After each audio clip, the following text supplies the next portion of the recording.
What's up, everybody? This is your boy D Mac, and I just wanted to come on real quick and give you a quick history lesson. Because, as I explained in one of my previous videos, my name is Kunta Kinte. That is my birth name given by my parents. And when my parents gave me that name, they knew that I was going to have understanding of what my name meant because there were going to be ignorant people out in the world who would pick at my name because they have no understanding, and people will always try to discredit what they don't understand. So as a child, before I even started elementary school, these are the books that my mother and my father bought for me. The one that I'm showing you right now on the screen is kind of old because, like I said, my parents bought it for me when I was a child, and I still have these volumes. So whenever it came time for us to have Black History Month or anything dealing with Black history, my reports came out of these books. My reports came out of this. I didn't have your typical Martin Luther King, Malcolm X, Harriet Tubman, Rosa Parks type stories. I had this. Our people came from kings. Our people came from royalty. And so my first look at our people was from the standpoint of us being royalty, from us being great people. And the proof is right here. This is documented proof of our people and our history as a people. And it goes far, far back beyond slavery, way beyond slavery, and it highlights us as who we truly were in this world and who we still are. The hidden royal family, the Negus, which is a royal title given to the families in Ethiopia.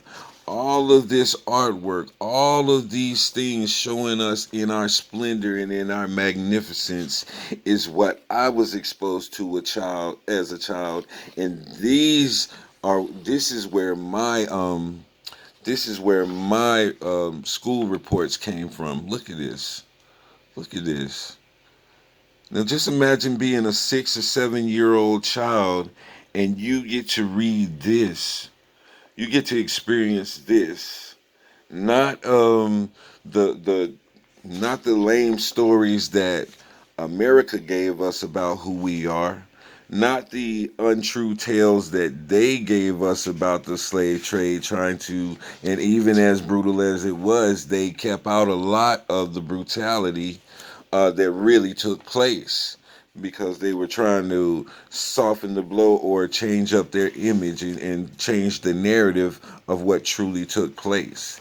And so growing up reading these types of books and studying this type of history, there would be times when I had teachers that would ask me where I got my information from, and they were well, not angry, but they were threatened because of the level of knowledge that I had, and I could go up against my teachers at any given time, and I would have the resources to back up my claims. And this took away from the false narrative that they were mandated to teach us as children.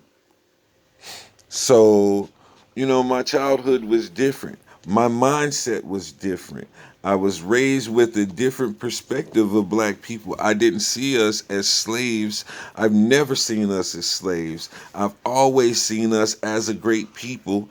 I've always seen us as the rulers that we were. I've always seen us as the people who were punished for being rebellious. That dude looked like Snoop Dogg right there, man. But these are the images that are in my mind, and we get into the slavery portion. It did tell us about slavery. These books definitely schooled us on the truth of what was taking place back during those times and in those slave trades and the true accounts of what was taking place during slavery. This is what I was exposed to as a child, because Kunta Kinte, having that name comes with a lot of responsibility, because back in the biblical days, your name was given based on the character that you would have as a person. Your name meant a lot more than just an identification of who you are.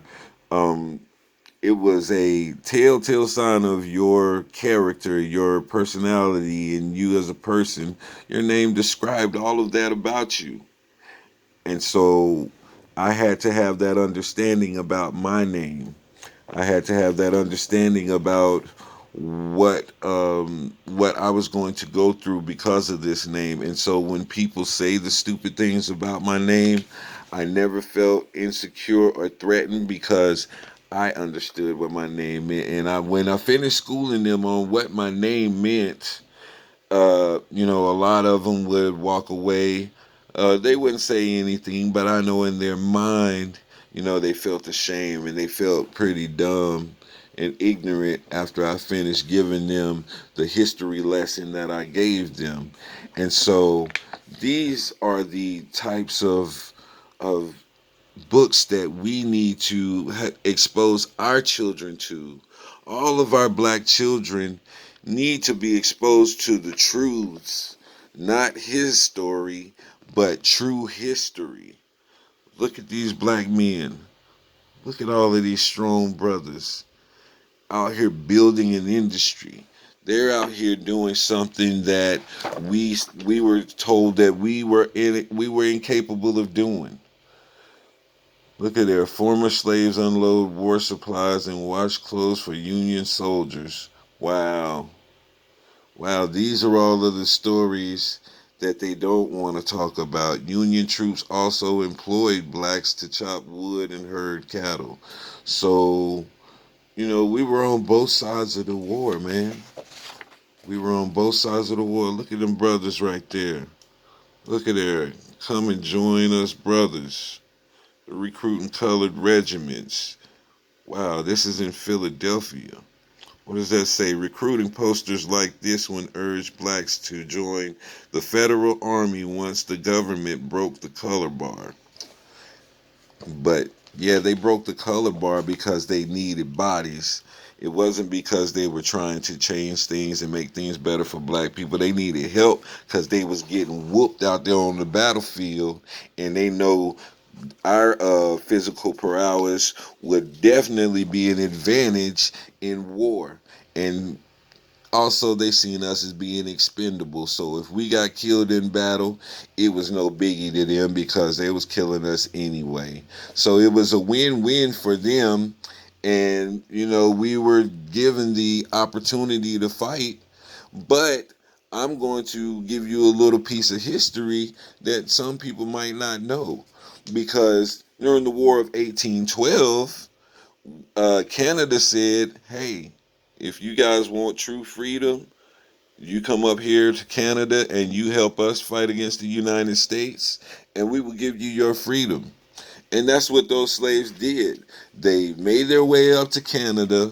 They helped the Canadians fight in the War of 1812, where they actually took over the White House and destroyed the White House, and the White House had to be rebuilt. That's why in the second verse of the national anthem, it talks about that. And that's a slap in the face of black people, but that's why they never sing that second verse of the national anthem, because it's talking about in 1812 when we helped Canada kick America's butt. And so these are the stories that I was telling in fifth and sixth and seventh grade, and these teachers was just blown away because they didn't understand where this young man got the knowledge that he did. Now let me see who this brother is right here. This is John H. Lawson. Was one of the 4 black soldiers to receive the Navy's Medal of Honor during the Civil War. See, these are the things that we need to be celebrating. We're talking about Juneteenth and things like that, but this is ironclad proof. Sergeant W.H. Carney was the standard bearer for a black regiment, the 54th Massachusetts, that distinguished itself in the Battle of Fort Wagner. These distinguished brothers. Look at that beard, man. I wonder what he had in that beard, bro. Cause that thing is solid. But yeah, man. This is what I came up on. This is how my parents taught me, and I'm so grateful to them, black people and white people who would like to understand.